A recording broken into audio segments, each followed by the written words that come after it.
And though my waiting prolongs even greater, your promise for me like a sea. I believe that my season will come.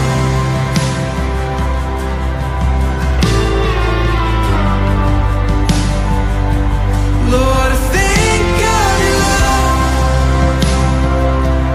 like the low winter sun. And as I gaze, I am blinded in the light of your brightness, like a fire to the snow. I renew to your warmth, melt the ice of this wild soul, till the barren is beautiful. And I know, though the winds come strong, even richer, the harvest it brings. And though my waiting prolongs even greater, your promise for me like the sea. I believe that my season will come. God, you're not done.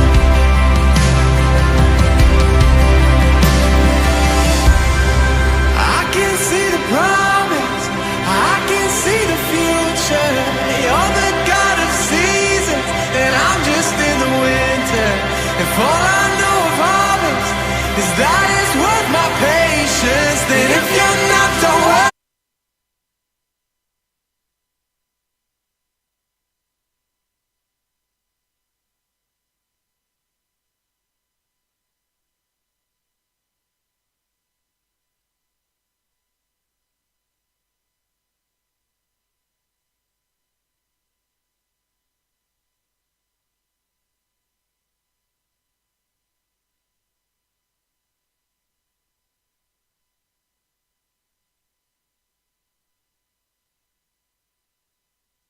the harvest it brings. And though my waiting prolongs even greater, your promise for me like the sea. Well, I believe that my season will come. And when I finally see my dream, still I believe there's a season to come.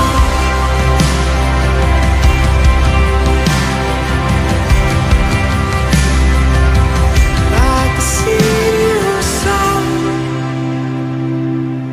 for the sake of a song, from Bethlehem's soil grew Calvary's sequoia. Oh.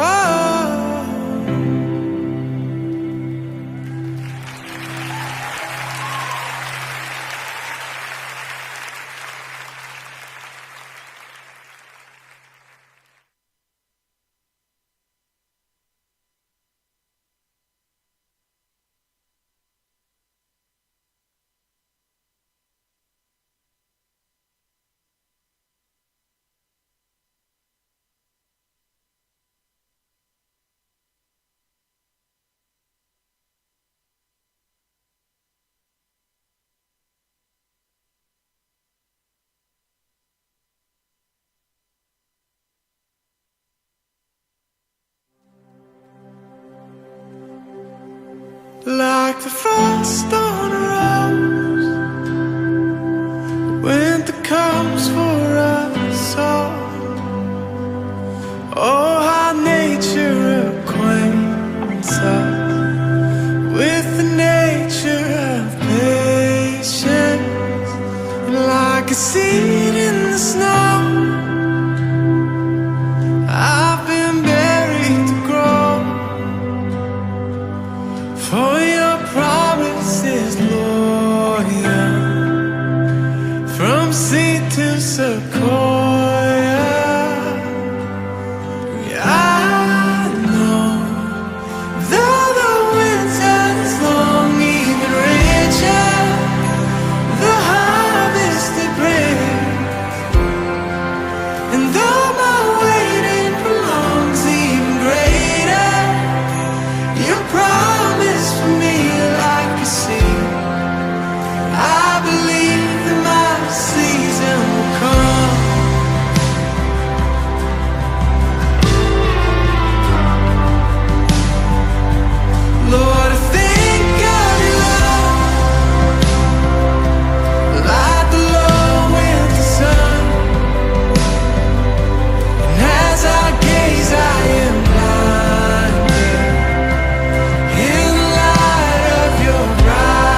that is worth my patience. Then if you're not done working, God, I'm not done waiting. 'Cause you can see my promise, even in the winter. 'Cause you're the God of greatness, even in danger. For all I know of seasons is that you take your time. You could have saved us in a second. Instead you said, child.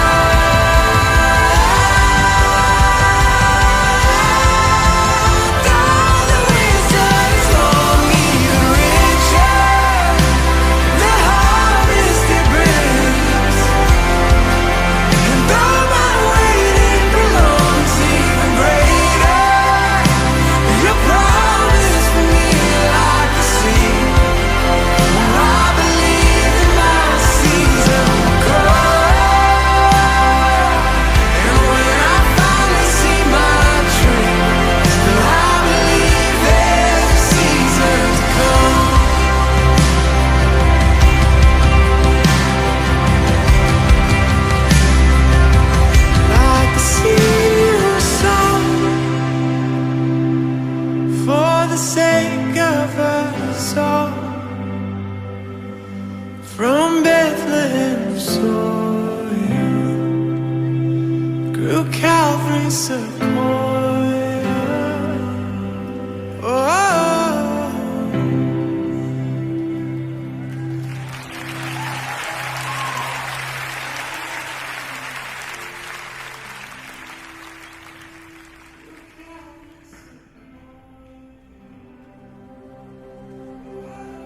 Like the frost on a rose, when the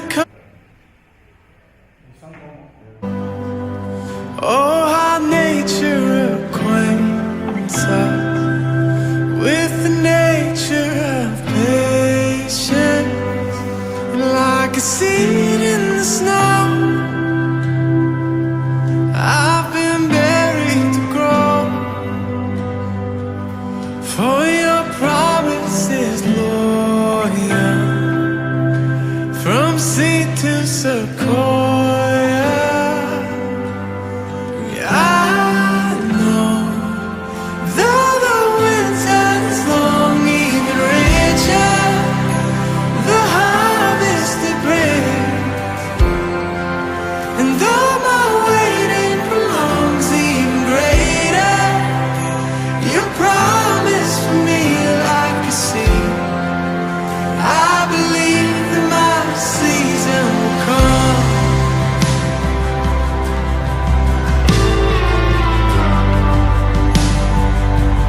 Lord, I think of your love, like the low winter sun. And as I gaze, I am blinded.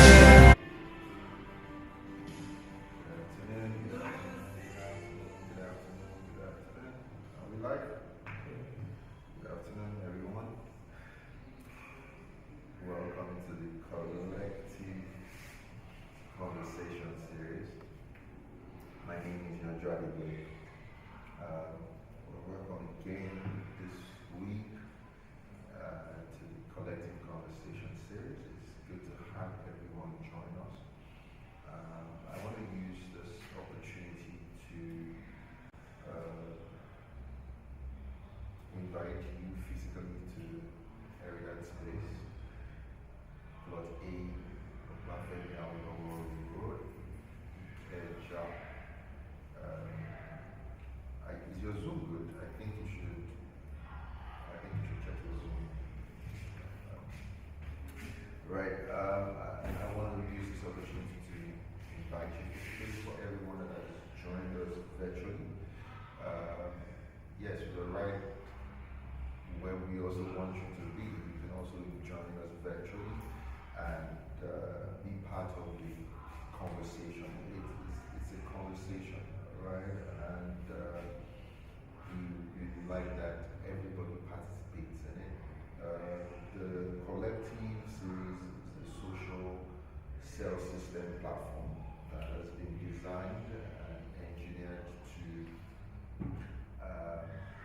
create a mind shift in the hearts and the minds of the critical mass of the citizenry, using the verticals of advocacy, knowledge sharing, knowledge testing, and social intervention, right? So it's supposed to operate as a platform, a social cell system platform. So just as we're having the collective conversation series here in Lagos, Keja, we can have the one in Festac, the one in Ibadan, the one in Kaduna, Kwara, and just like that, because it cannot be concentrated at a location. Wherever there is human interactions or social interaction, then there is a need for a cell system to be present in that space, right? And that's what the collective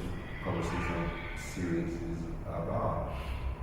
And we'll also continue to expand in the coming weeks. I think since we started a couple of months ago, no, a couple of weeks rather, since a couple of weeks ago, we've tried to,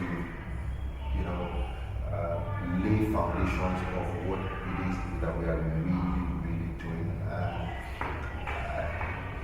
I feel a little bit weight on my shoulder today because, the week has been very, very, eventful.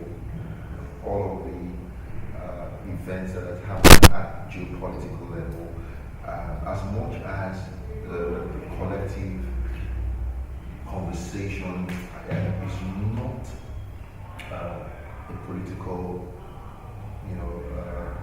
outlet. We don't want to really talk politics, but what we do has a very strong effect on what happens with political stability and economic development, right? So one way or the other, we would sometimes have to talk about politics. So my conversation this afternoon is going to be going into two, and the first part is going to be around some of the things that's happened during the week around job, know it, and the second conversation will be about what we want to talk about today, which is the Nigerian brand and practical ways to building a collective value system. And so, I think it's adequate to start at the point where I think there are three major things that have happened during the week that caught my attention and caught most of people's attention, as the case may be. I think Tanzania, there was a protest in Tanzania where from the electorate, the political class, subverging the will of the people or vice versa. I'm not in Tanzania, so I really didn't read deep into what was happening politically as to, what had happened generally. But there was a protest. There were lootings. There was, breakdown of law and order in Tanzania. There was, flip back to what we were talking about last week, how the remnant determines sometimes what happens, on the larger scale of things. If you take a census or a count of the number of people that came out to protest, to destabilize, to loot, you can tell for a fact that it's going to be a fraction of the general population of Tanzania. And honestly speaking, I want to use also this opportunity to speak to my Nigerian citizens or my Nigerian, what do you call your fellow citizens? Yes, because we're all citizens, right? Do not let anybody push you into the rhetorics of destabilizing your ecosystem, your society, breaking down the rule of law and order. It takes you back several years. We had a protest very recently in Lagos, Nigeria, across Nigeria actually, but it was the epicenter was Lagos, and I can tell you for a fact that the infrastructure destruction that we experienced during that time, the loss of life that we experienced, we have not really come out of it. And that's what happens when there is, breakdown of law and order.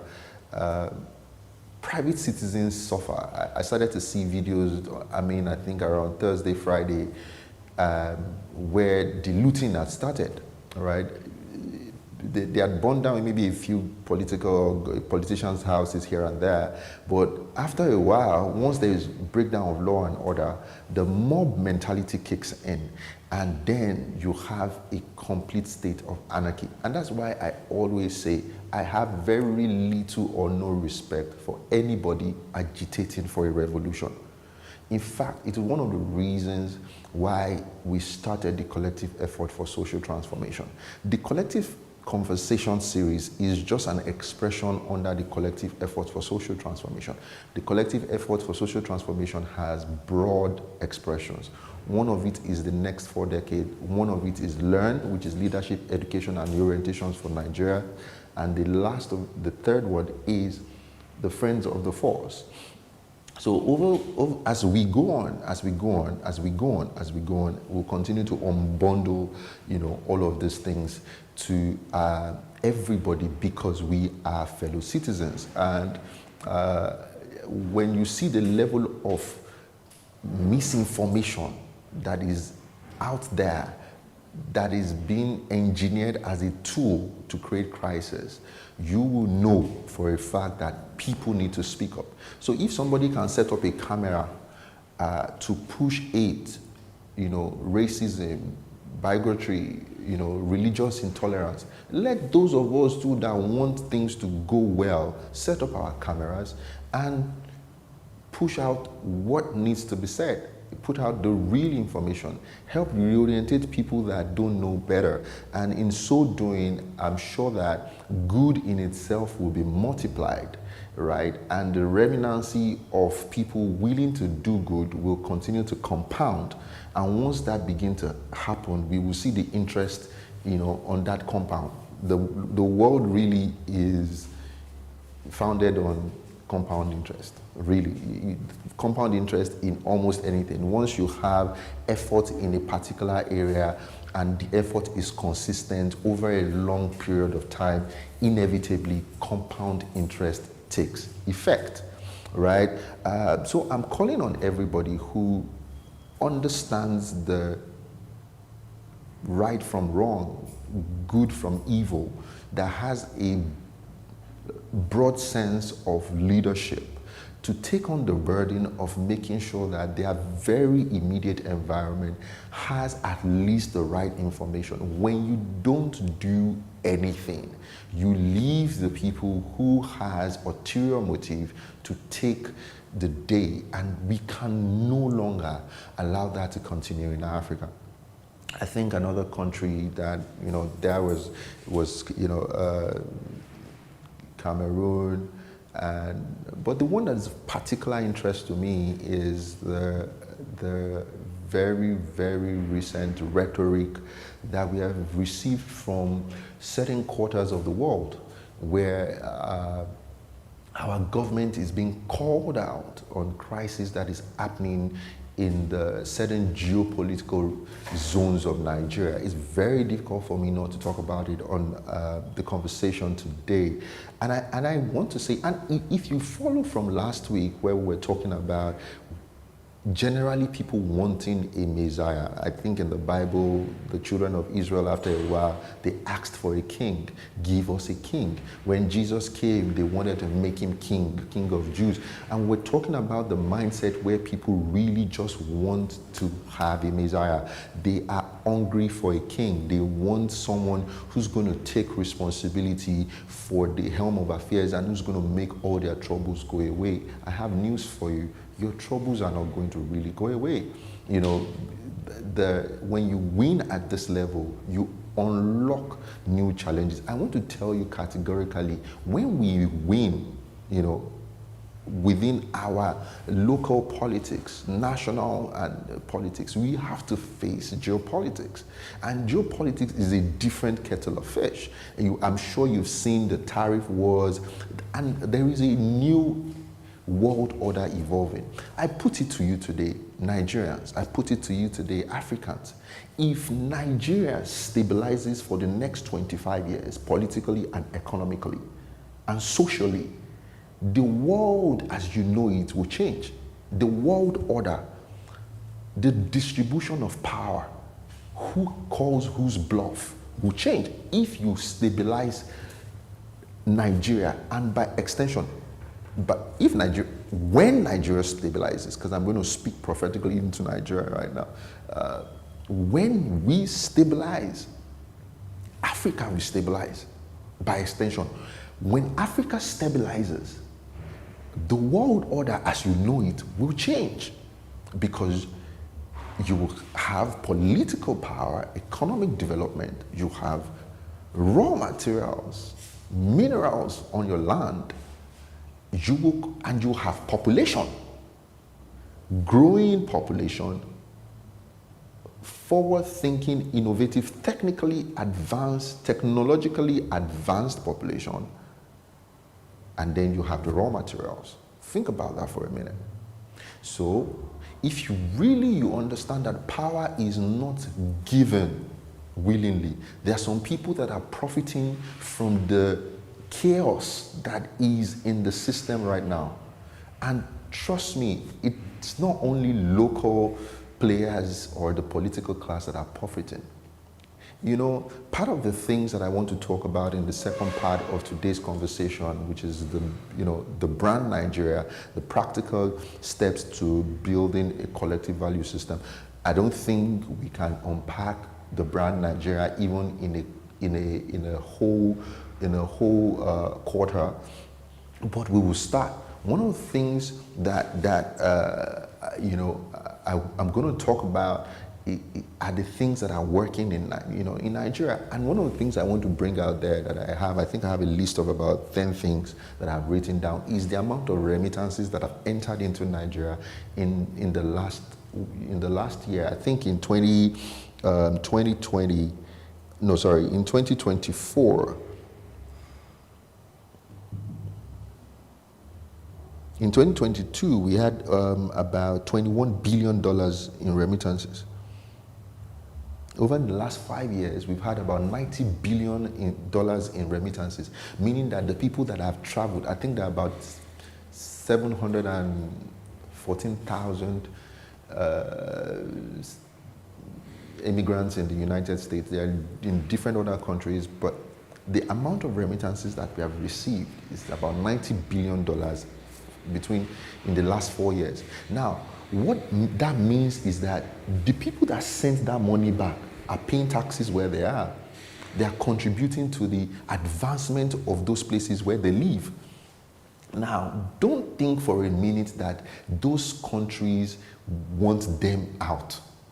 Forget what you read on the news and, immigrants. Well, illegal and undocumented immigrants should actually not be in any space, but they also have what they contribute to the system.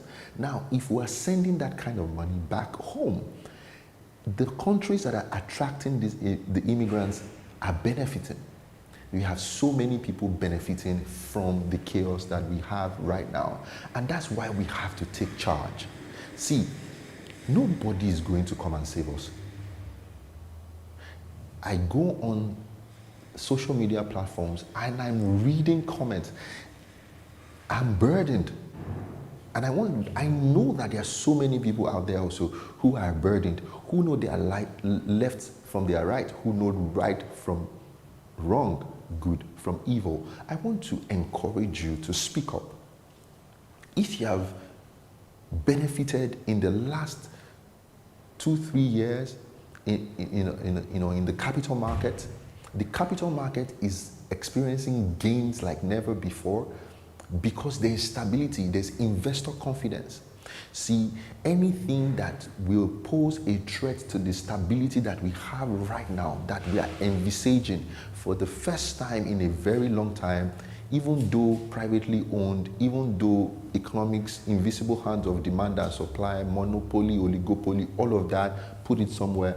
Africa, there is domiciled in Nigeria a refinery who's doing capacity of about 1.4 million barrels of refined fuel daily. They don't have that kind of single sitting refinery anywhere in the world. I don't know if my data is right. I think I need to fact check that, but I'm sure it's not in the United States. Right? So, you have your fuel, you have energy, your subsidies out, you're going into another election cycle. Whoever wins, let the best man win. The stability is there. You have a growing population. You have investors feeling confident to bring money into your country. And all of a sudden, there is news around instability, and there's news around another nation planning to evade a sovereign nation and put boots on the ground. That shouldn't be acceptable. And if you don't know what is going on, I would encourage you to go up and read up there's a concept called ideological subversion. It was designed during the Second World War. There are 4 stages of ideological subversion. The first stage is disinformation or misinformation, dismantling, crisis, where they use misinformation as a tool to destabilize governments and people and structures, right? So I think I've said enough about that. Nobody's going to come and save us. I can tell you for a fact that they want what we have. The world wants what we have. And I think it's also, it's a principle of life. If you don't use it, you would lose it. If you don't, it is out of the hands of those that do not have. It will be collected and given to those that have. And if you investigate that statement very, very well, you will realize that it is actually a mentality thing. It is out of the hands of those that think that they do not have, or those that do not have. It will be collected. And I want to tell you something, that there is nobody that doesn't have anything. They want what we have. So they want to first of all, misinform you to destabilize your country. And once they can see that the rhetoric is right, the polity is heated up, people want anarchy, then they sweep in, they destabilize everything, take your minerals for free, take you back donkey years in industrialization. You are dependent, and then again, mass emigration, refugees, building these other economies, paying taxes there, giving them children. Don't forget, they are aging economy, they are aging population, so they need people. They are not after you, they're after your children.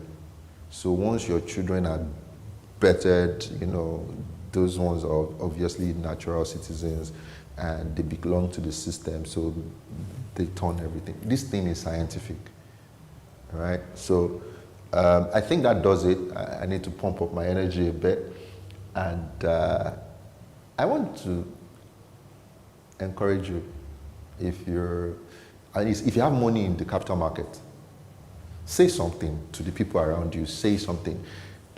Contribute to the rhetoric of positivity. Contribute to the rhetoric that there's some form of stability. We are not saying that the killings are not there. There are killings all over the world.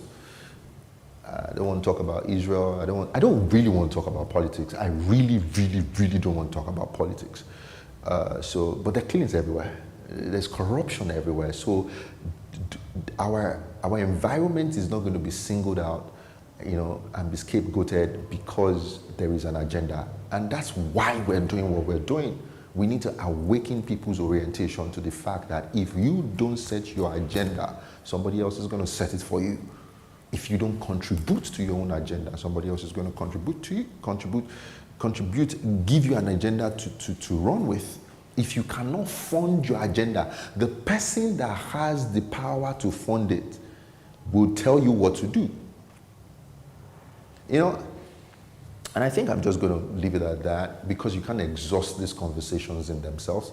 It's a continuous conversation, and which really brings me down to, you know, what we're really trying to do. What are we trying to do? What's the goal of all of this? What's the goal of coming every Sunday? And we've just started, and it's a marathon. It's not it's by many standards, it's a transgenerational work, right? It's not something that we're just going to start and stop, and we're hoping that we're going to build real cell systems out of this, where volunteers can come in. And that's why we want volunteers, skilled volunteers, people who have some level of expertise in, you know, creating systems and structures. I cannot say it enough, because that is what we need. We need strong institutions. For strong institutions, you need to create a process flow that serves as a foundation for these institutions. These things are not rocket science, and they can be done. You want the police force to be reformed. It's not the president that is sitting there. It's not the president that is the IPO in those police stations and the DPOs. It's human beings like you and I. When they remove their uniform and you enter the mall together, they don't write it on the forehead. So it's the software that is running in us that we're really going after. And that's what we're doing. So I think that delve a bit into geopolitics today to encourage everybody to use your voice, use your medium to speak up. Join the collective conversation, join the collective effort for social transformation. We want experts to come in, skilled, unskilled, let the numbers come in, and we can begin to plug ourselves into different areas of the society to create change. The funny thing with change is that it's inevitable. If you have a piece of land, you can either cultivate it through nurture or leave it to nature. And nature would give you entropy, a state of disorderliness. And after a while, there will be irreversible entropy, where no amount of work can be done, or no amount of energy can be, the system will not be able to generate any form of energy to do any form of work. Then the thing becomes irreversible. Entropy is completed. If you leave the building, after a while, it will collapse, it will become inhabitable, and at that point, entropy is irreversible. So if you leave things to nature, right, it's not going to work. I feel like challenging the pastors. I know that people don't want to talk about pastors, and I also don't want to talk about pastors, and I don't want to talk about clerics really, but clerics have a voice in this nation. You cannot remove that. Clerics have a voice. They have a strong voice, and there is no way they can be exempted from what is going on. Teach nation building. We assume that people are going to understand how to build a nation. We don't know how to build a nation unless we learn. The same way we teach, spirituality, let's teach nation building. No other homogeneous group, I don't even say that, we can call the religion of Christianity an homogeneous group, has that kind of power. Gatherings of thousands of millions of people every Sunday, at least once every week. Millions of people will gather in different cells around the country to listen to somebody that has a platform. Teach the word of God. That's power to shape minds. Teach nation building. Don't weave it into the message. Set a curriculum for nation building.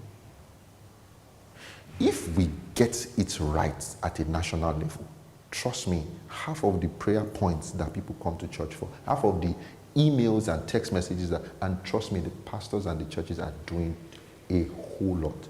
But it needs to be systemized. Right? So, I didn't talk to pastors, please, but because I know that people don't want to, but teach nation building, and that's what we want to do. What we really started is that we need to teach nation building, because I see people go to church, hear the word, know the word, and they come out and they cannot contribute to nation building? How can somebody that goes to church, prays in tongues, someone that goes to mosque, does zakat, goes to Mecca, throw trash on the road? It doesn't connect. How can you throw trash on the road or speak wrongly? That one is even like, how can you speak wrong speech, speak hateful speech, speak what you don't want to see, and you think that by miracle the country is going to fix itself? Teach nation building. That's what we want to do. During the week, somebody spoke to me. If we don't get into I'm sure I'll get into it and we'll touch it a bit. And that's just to let you know that, you see, these are conversations. You know, people are generally supposed to be in the room. We'll talk about these things at conversation level, and then we'll start to build social intervention projects. So maybe we want to go to a school down the road on Saturday, or fix on a Friday, have a session with them 1 hour on Friday between 1 to 2 p.m. Go there with a team of, you know, educational experts. So we have people who have retired. You know, teachers, they retire. So principals that retire at 60-year-olds, they are still vibrant. We can use them to create a system to still teach values.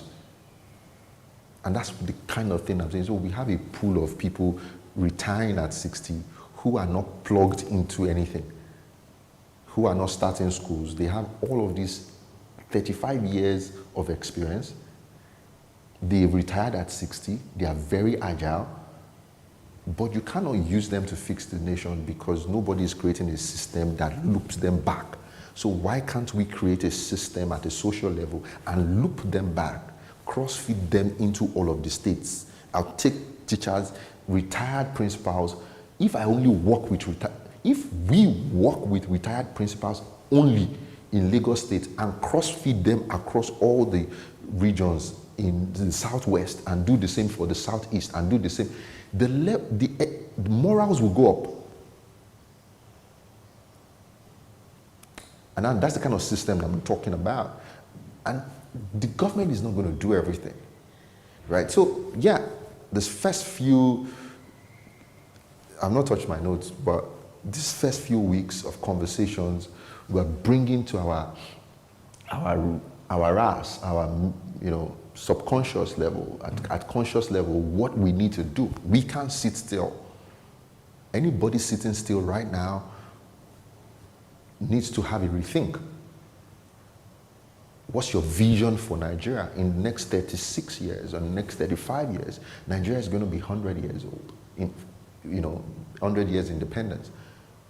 Amalgamated in 1914. We've done our centenary, but we'll be celebrating 100 independence in the next 25 years, in the next 35 years rather. What's your vision for that? When you close your eyes and you visualize a walking Nigeria, what do you see? Do you still see Okadas on the road? Do you even go through that exercise? What does it mean to you for the agitation that you want? What does it mean to you personally? And then what does it mean to you on a collective level? Are you still going to be living in Lagos State, or you will travel to your state, or people will be coming into, or what kind of system would you be running?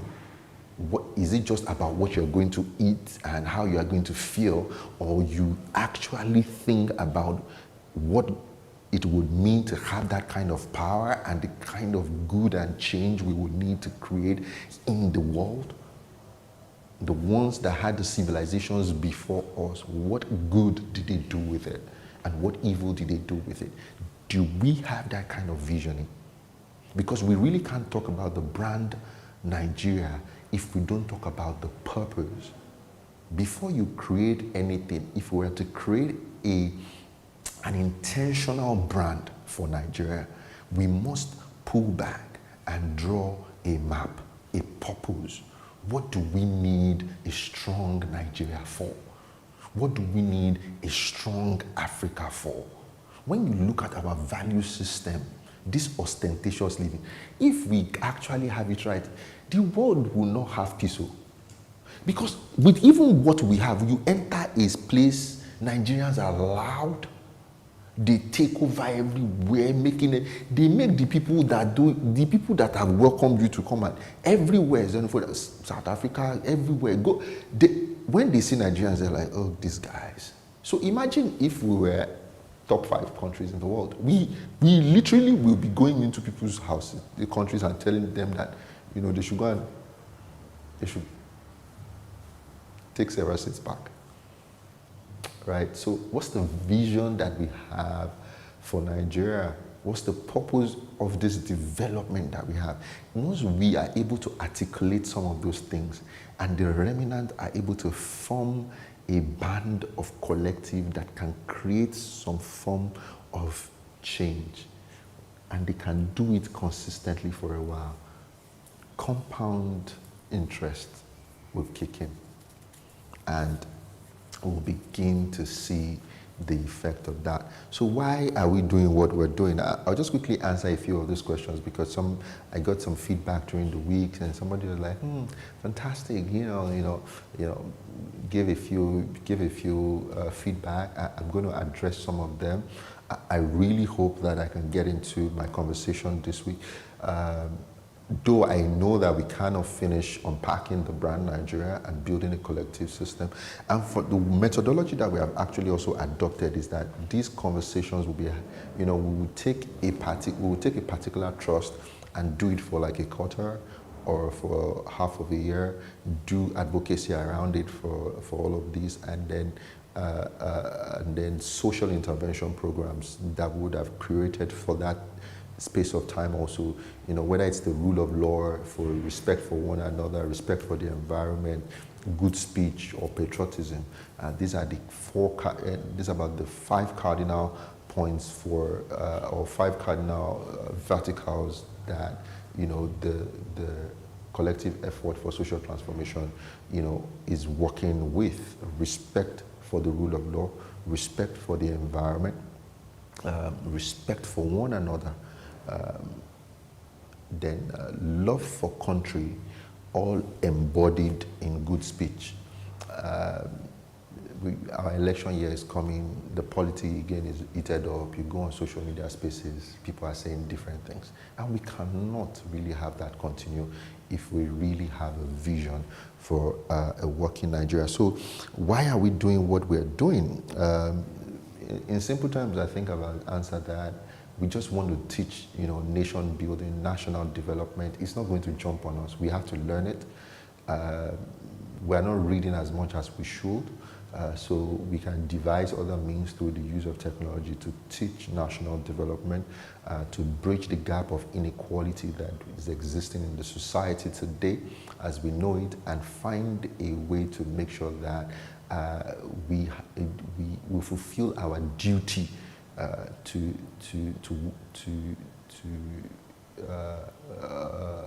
reduce poverty, to agitate or to speak up for those that are weak, to build institutions that work, and to build a civilization that can carry the future for our coming generations. What do we hope to achieve? We hope to reduce the inequality gap. We hope to tackle the limiting belief system that doesn't allow Africans to thrive in their land, Nigerians to thrive in their land. We want to tackle that belief system and through advocacy and social intervention. We want to create, that hard shift of mind, that mind shift that allows us to see what is very, very important, right? Somewhere in the lecture, in the conversation, it's not a lecture, somewhere in the conversation around today, the brand Nigeria, we're talking about the belief system. Even if we don't get there this week, we'll continue next week. How many more minutes do I have to 40 minutes? I'm in 22 minutes now. 2 minutes, oh wow. Okay, so I'm going to try to get into some of the things. So how do we hope to achieve all this that we have tried to do? By building systems, structures, new institutions, through collective collaboration, social education and reorientation. I think I've continued to say that we're all about building systems and structures. And I think that that's one of the reasons why a lot of the interventions that we have don't work. So we go and we tackle the symptoms of the root cause. So we go to orphanages, we give, because even in the African reports, I think I wrote it as part of the things, according to the new Giving Reports 2025, Nigeria tops the world in generosity. As hard as we think things are, Nigeria still top the world in generosity. We are givers, right? But our giving, is this scientific? Is it creating change? And the reason why is because we're giving, but we're not creating that mind shift. So we want to be able to build systems and structures. When do we hope to achieve this? It's a transgenerational work. And I think that that's another thing that we need to do. Nothing as significant as we want it. It's not like nothing will, but nothing as significant at the scale that we want it is going to happen in an election cycle. It's going to take at least 25, 30 years for us to see that 25 to 35 years of stability. So we have to guide our stability with everything that we have. We must guide our political stability. China would not have that kind of development that they have today if they were not stable. You know what they did? And you see, I really don't want to talk politics, but I'm just going to say this. If you cast your mind back to 25 years ago when China was, 25, 30 years ago, you'll be shocked that, I think it was 1948 or 1951, I'll read up on it, but they got their first foreign direct investment around, in that maybe 1950s or so. Very ridiculous. And see what they've done. But guess what? They shut their borders from propaganda. They don't, all this media, because propaganda is a tool, is a destabilization. It was created to destabilize. So democracy, as powerful and as forward-thinking as it is, has the demerits of what it can also use to destabilize economies, right? So by many standards, it's 25 or 35 years of solid work, top to bottom, bottom to top. So the leaders are doing the right things, the citizens are also doing the right things. Who will achieve this? This is very, very instructive. Who are the people, and who are the people that we are hoping to achieve, what we want to do, this nation building that is we want to do. Who are the people that we want to achieve it with? And I wrote here that burden bearers will work with divine connectors. So there are people like myself, like yourself, who have the burden. Anybody joining this call, anybody that is on this call and has waited up until this point of time, or that is visited us physically, or is planning to start a collective cell somewhere, has a burden. You're a burden bearer. You see something in the environment, you are not okay with it. Somebody throws something on the road, your body just, you see chaos somewhere. You are a burden bearer. God puts that burden there for a reason. I carried this burden for so long. I think I was going to start at the time at my 39th birthday. I went back. I'm like, God, what am I looking for? What is this? The burden will not leave. It will be screaming. So burden bearers will work with divine connectors. Divine connectors are people who know people. They can open doors. The burden bearers will work with divine connectors. Divine connectors are volunteers, people who hear what you're saying and they can relate with it and they want to partner with you. They will work with divine connectors to introduce you to men and women of influence. Men and women of influence have the resources. They have the money. And these men and women of influence would support the vision, support the dream, and then you work with skillful people to build systems, to build structures. So that is who will achieve it. So it's different cadres of people. Some people are burden bearers, some people are men of influence. They have see, and I think it takes me to, I'll try to wrap up on this. I couldn't even get to the brand Nigeria, gosh. It takes me to the giving structure. You know, I got a call during the week, and the person was like, "Oh, I heard you were talking about giving. And no, you know, let's not. That's not how the person said it. I'm sorry, because we see my much. You know, why there are organizations that give to these things. Let's not ask people for money." And honestly, they're right. You know, the trust deficit within citizen to citizen is so high that, and so on one part of it, there's a trust deficit. On another part of it, there is a crab mentality where people are so afraid of another person getting ahead of them because they feel like they are onto something. Now, I'm not saying that this is what the person felt when they talked to me, but I can tell you that firsthand, even at corporate level, I've seen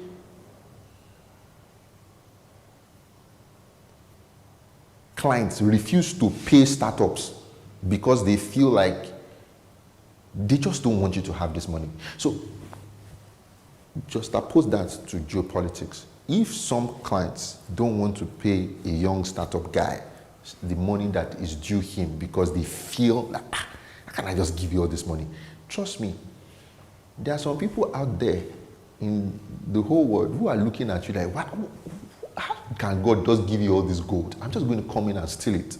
I'm just going to destabilize your country because you don't even know what to do with it. I'm telling you. So back to my gist about why we need to crowdfund. So I know we had put up the flyer to give. Please put up the flyer to give. And the person came and said, "Oh, why we shouldn't. Let's talk to organizations to write grants and this, that, and grants and all of that." Yes, we will write to grants. We will get grants. We will write. But see, the thing with that structure, which has worked for a lot of NGOs and is still working and still, is that somebody has to fund it. And you see, agendas don't fund themselves. And once you have the source of your agenda being funded by another source, meaning you have 80% of your funding coming from a particular source, that source can determine what you do as a vision. They can tell you that, why are you speaking up against the government? No, you shouldn't say that, because they know that if you cut your funding, they've cut your source.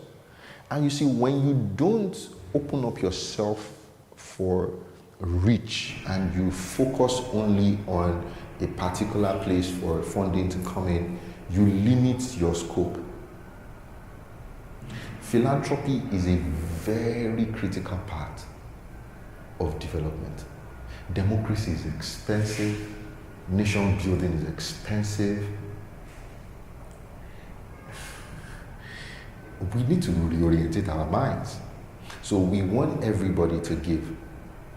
Give as much as you can, as little as you can, so that the work can start at a level that naturally, this is not what would personally be me, but I can tell you for a fact that if you don't address the issues the way they need to be addressed, if you don't have the right funding, if you don't open up the channel of funding for everybody. And let me use, and I'm going to close with this.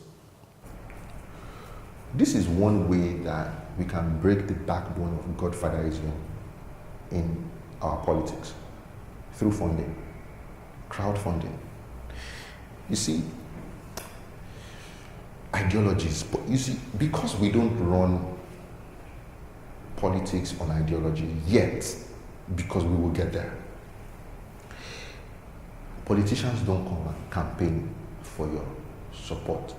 They campaign for awareness. If politicians are really campaigning for your support, they will ask for your money. Yes. Now, if they ask for your money, they have become accountable to you. You know, one of the reasons why our politicians are not accountable to us is because we don't back them We are not used to backing ideas with fund. We go elsewhere to fund everything. If the rhetoric that we are having today from from some countries about coming to save us is because we are used to funding from them. If we fund our own agendas, we fund your own, sit down, sit still.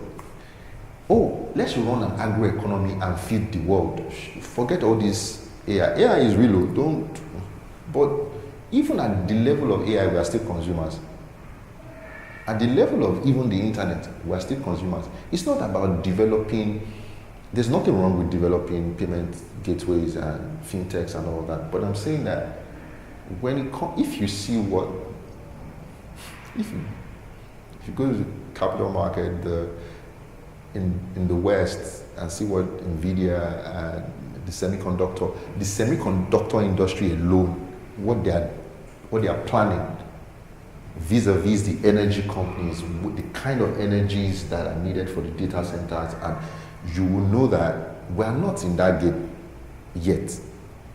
Whether we're going to play in it as spectators or we're going to play in it as consumers, it's a different kettle of fish. But I'm using that to say that if we say that this is the agenda for Nigeria and we are going to fund it, we're not going to go copy in hand somewhere looking for external funding. We will fund this agenda.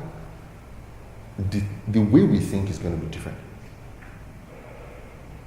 I'm telling you for a fact. So I came to the realization that if we really, really, really want this work to be enduring, we would take funding from people, we would take volunteering from people, we would use them judiciously, accountable, and that's why we say people to come in, join, become a board of trustee member, become part of the system. Everything will be very transparent and open. We will run audited systems. Please join the volunteer. Come in. We will run audited systems. We will create change, at the level that we want to see. I couldn't really get into my conversation today about the brand Nigeria and the practical steps of building a collective value system. But I know I will get into it. We will get into it.